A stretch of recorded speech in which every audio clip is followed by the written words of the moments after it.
Well, I guess this portion of the pod didn't save. I guess something's going on here. I did want to talk about something here.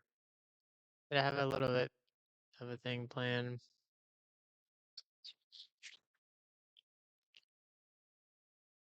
Someone is freaking out for no reason um over whatever is going on here. Um no idea who that is. I seriously don't understand that type of emotion. But I was sort of unhappy that the VOD didn't save here. So I'm gonna have to go back and, you know, re-talk about everything that I was talking about. And, it's just interesting um to see the way that people react to these sorts of things. Because not only is it just something that I make, right, in some way, but also just you know, a number of things wrong with that portion of thinking. I don't know what it may be, jealousy, or if it's, you know, someone within my technology thinking that it's a funny thing, to have my progress um uh made in ill regards to what's going on. But a lot of the times I just try to take things a bit I'd say, with a grain of salt. I sat here for over an hour and it seems that only 35 minutes of it wants to be saved. So I'm assuming either someone is ending my stream or attempting to control my technology in some way, which is absolutely disgusting. I mean, just at any frame of mind, a personal boundary, as well as uh, you know, I can feel the person, just projecting that sense of, disregard for what I make, what I do, who I am, and in any personal aspect. You know, it should be respected as an art form. These are all videos that are scripted and, they have that sense of being about them. They're put together in that right mind, in that aspect, to be respected in that certain way. You know what I mean?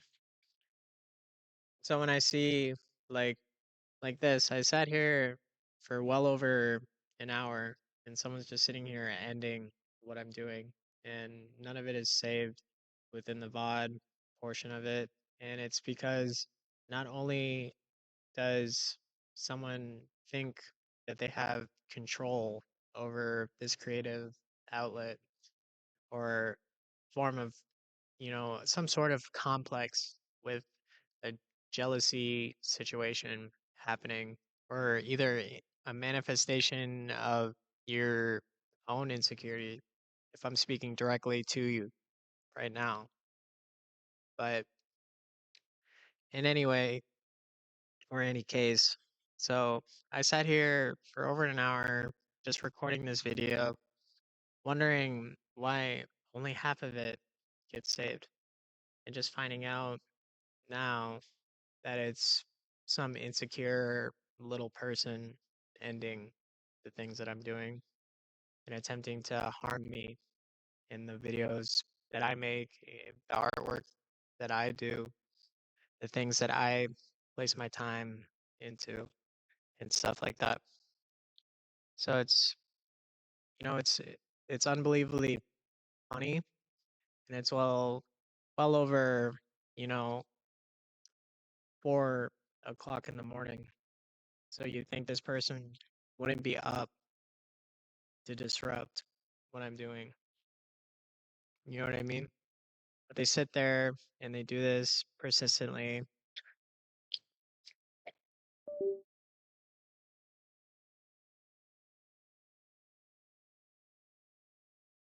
and they just did it once again. You know what I mean?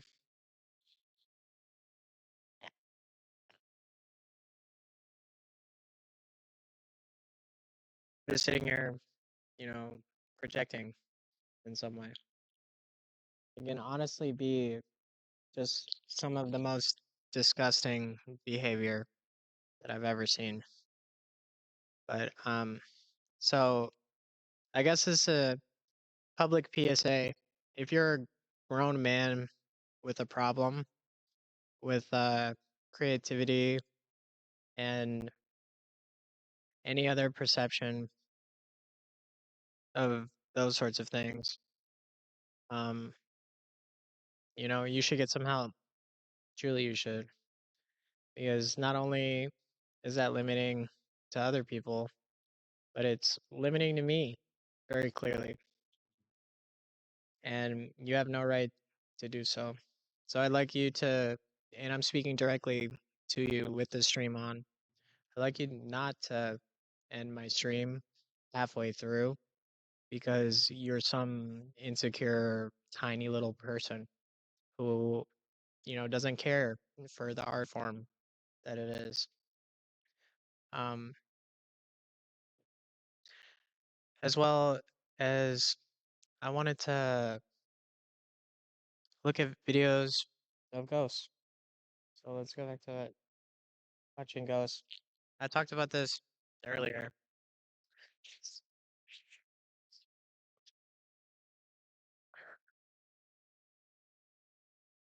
Someone just having an absolute tantrum right now. It's very interesting. It's just disgusting being projected onto me. But there's uh there's this thing in Mexico called it's actually a national holiday. People go places and do things. Um and in Mexican culture there's Dia de la Muerte, which is Day of the Dead. Um so there's like a lot of connection spiritually and culturally to like life after death and the afterlife and stuff like that.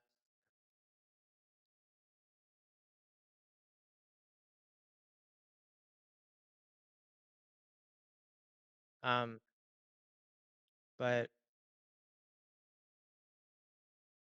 they have a lot of connection to, well, I do too.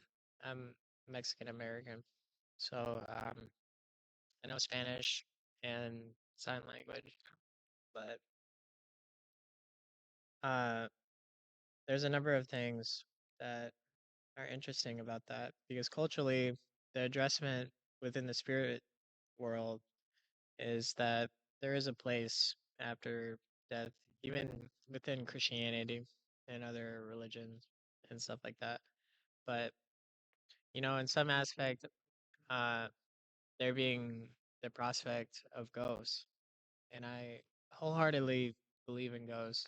I I can't get over the fact that it's that way, but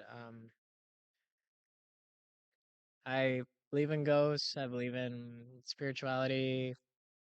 You know, um, astral projection. Uh, I talked about this previously before, um, and in connection to that VOD not getting saved and the insecurity of another person who thinks it's all right to control another person's technology.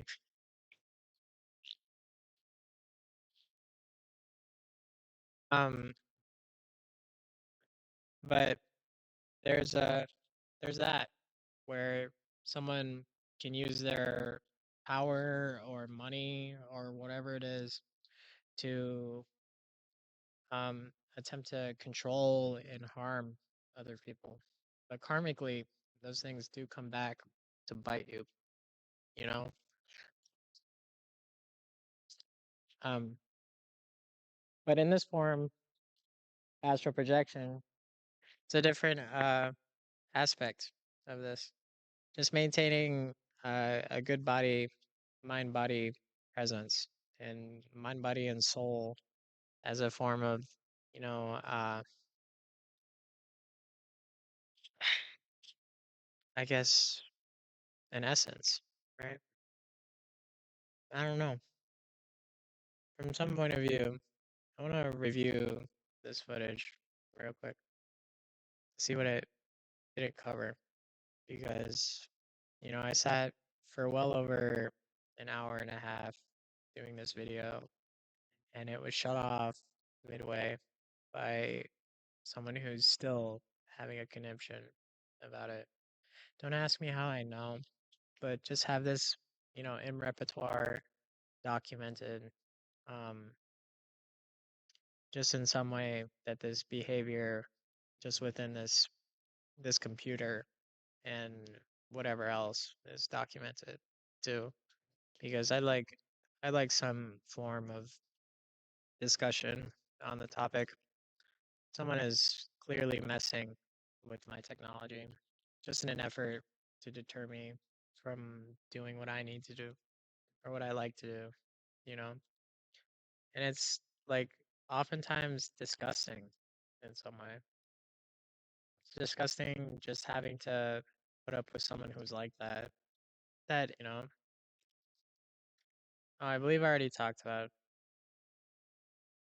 but I guess in correlation, actually, the astral projection in spiritualism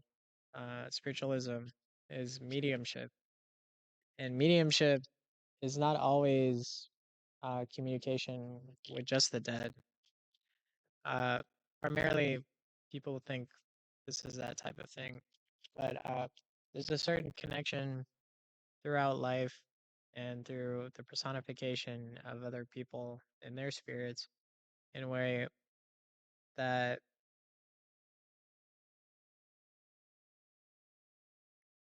uh, people are more susceptible to those sorts of energies, and it is a form of projection, even paranormal projection. But in some ways, people have been known to be clairvoyant. They have been known to see things and hear things that would otherwise have them be in some form of connection with ESP, which is extra sensory perception. But I just think it's interesting to look at throughout history because there's so much um, that is unexplained. You know, there isn't there isn't someone to sit there. There isn't someone to sit there and say that there's uh, any rhyme or reason to the way that this is, or the way that life is in general, or the way that people can be insecure and that thing that is being made is disrupted, or in some event, you know, a form of correlation to even that, the negative energy surrounding it, and attempting to place yourself and other things aside from it. Because I want in my life have anyone defining or telling me or projecting onto me how I should feel. You know what I mean? I'm not gonna sit here and, you know, basically vegetate and echo chamber the same thoughts and feelings. I'm gonna have my own. And from my point of view, a lot of people can be that way. A lot of people can be an endless echo chamber of just repetitive nature that they don't learn from. And, you know, opening up the thought and discussion for that is, you know, the aspect of how the world is.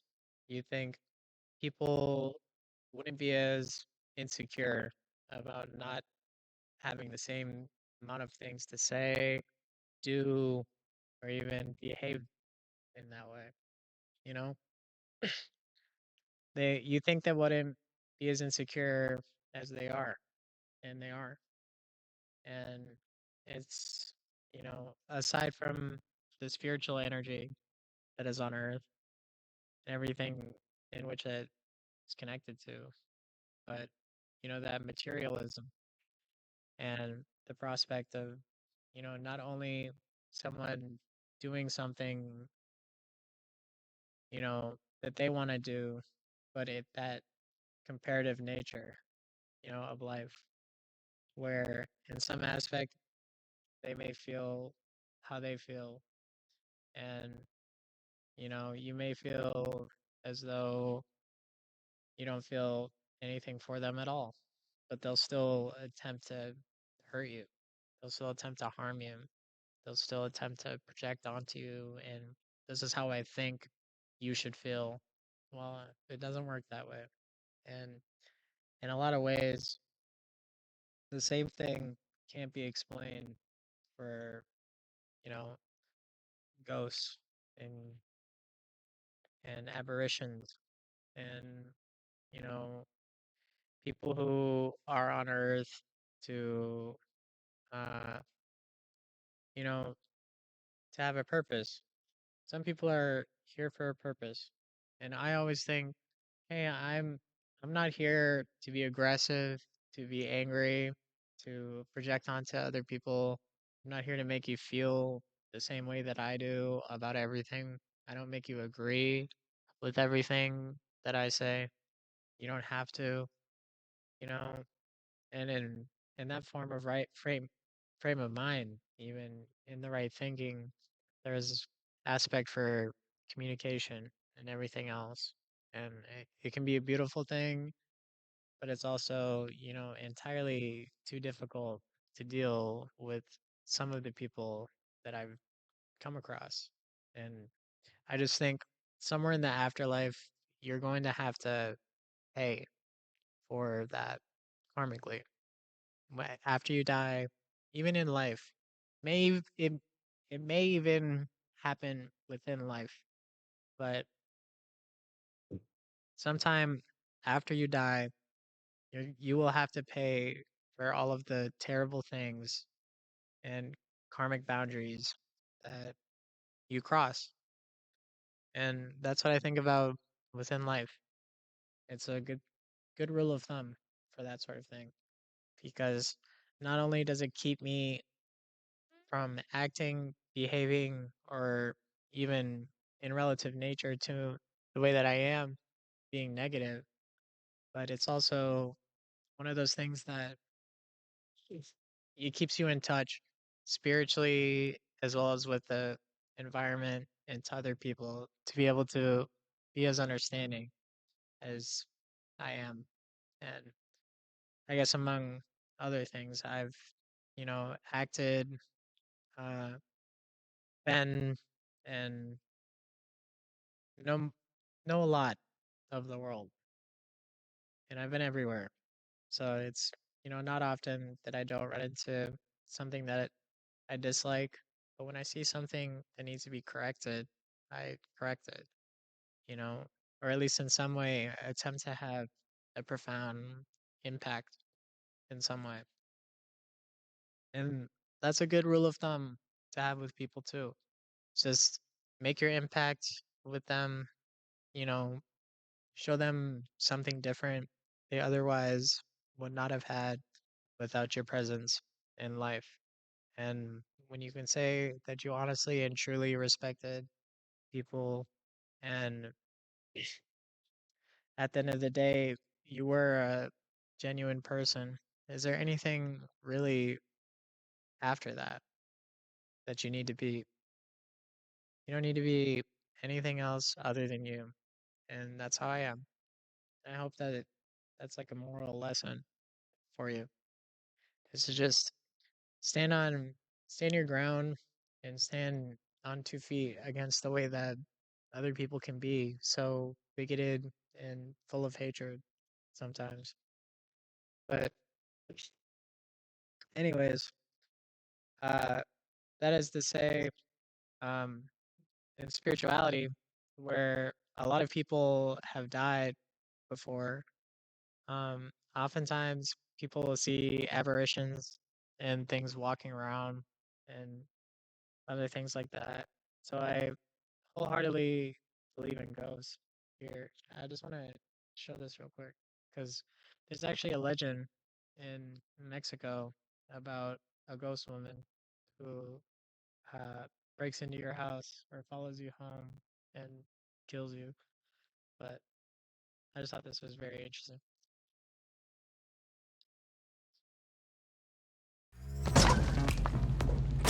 Not so fast, huh? Tell me it looks worse than it is. It looks worse.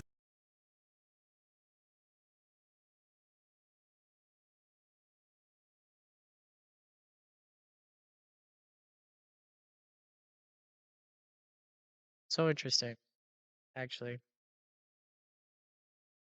Uh, just completely an apparition. Just you can see even through it, and it's a in the form of like a woman. But a lot of people say that they've seen that within within Mexico. But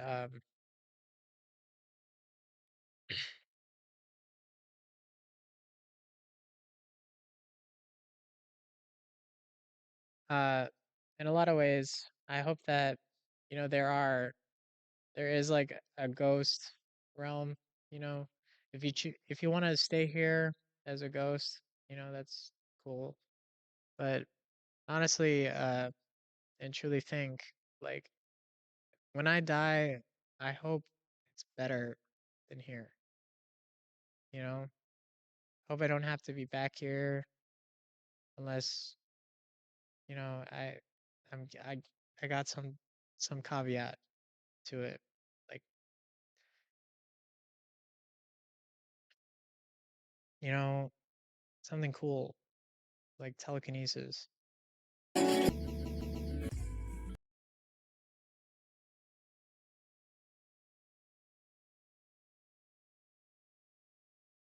I had telekinesis, dude. Like imagine imagine sitting on the ground, not even on the ground. Imagine sitting at the table, right? You're enjoying your coffee and you're sitting there, okay, you lift your hand, you grab the coffee cup with your telekinesis, you go and you bring it to the Keurig machine without getting up, and then you use your telekinesis to turn on the Keurig and then bring it back to the table. And you don't even have to grab it with your hand. That's such a cool thing to think about. I'd be okay, you know, being reincarnated on Earth if that was the case. Just give me telekinesis. I'm back here in a minute. But there isn't anything on Earth like that. All there is gravity. And gravity makes your legs hurt. Gravity, seriously, is just like gravity makes you like it makes your feet hurt. Okay? I hate it. What's up with that? I'll be on my feet for 12 hours a day in a factory, like working like two or three different jobs. And it's so funny. So I just think like, man, man, if gravity wasn't here,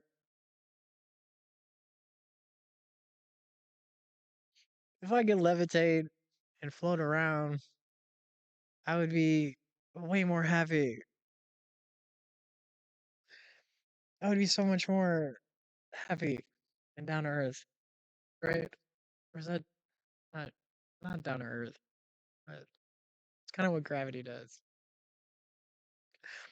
Keeps you down to earth, right? I don't even know sometimes. Maybe like a little bit much. But yeah, I don't know. Some of it is rather interesting being in the world because you don't ever see people honestly and truly being genuine anymore. I You just run into a lot of the fake backhandedness or even I don't know. Everyone has their demons, you know? And aside from that, as like an individual, it's just better to be that person that other people can understand and even learn from instead of being such a negative aspect to society. But I wanted to talk about this because I talked about it previously. This is Goku tries to put in a PlayStation 2 disc.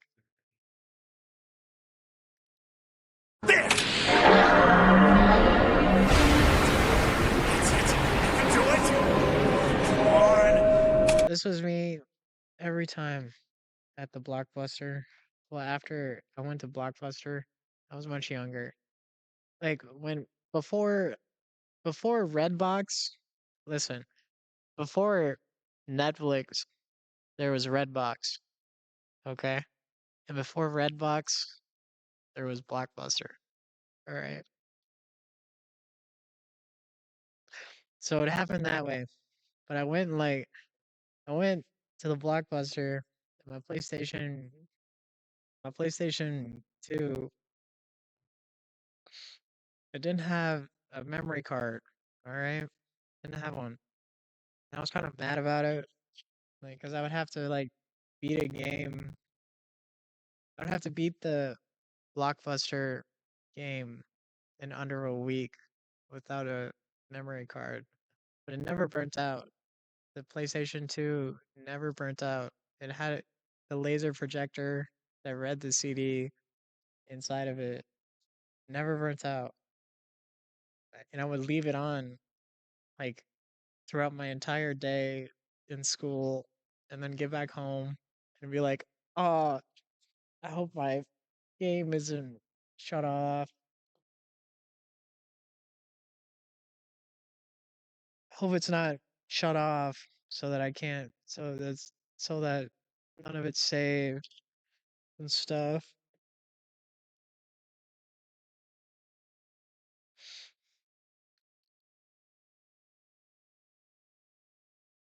But yeah, before Redbox and Netflix, there's Blockbuster. And when you went to Blockbuster, you know, you got a game, you rented it, and like for some reason I would sit and I didn't have a lot. I didn't have much when I was much younger. But I don't know. I just had just like thinking about this. Like, why did they not give me any games that were easy to play without a memory card? It was always just like this long single player experience, like Grand Theft Auto and things that you needed to do missions to like achieve anything or have anything in the game. I was so mad. But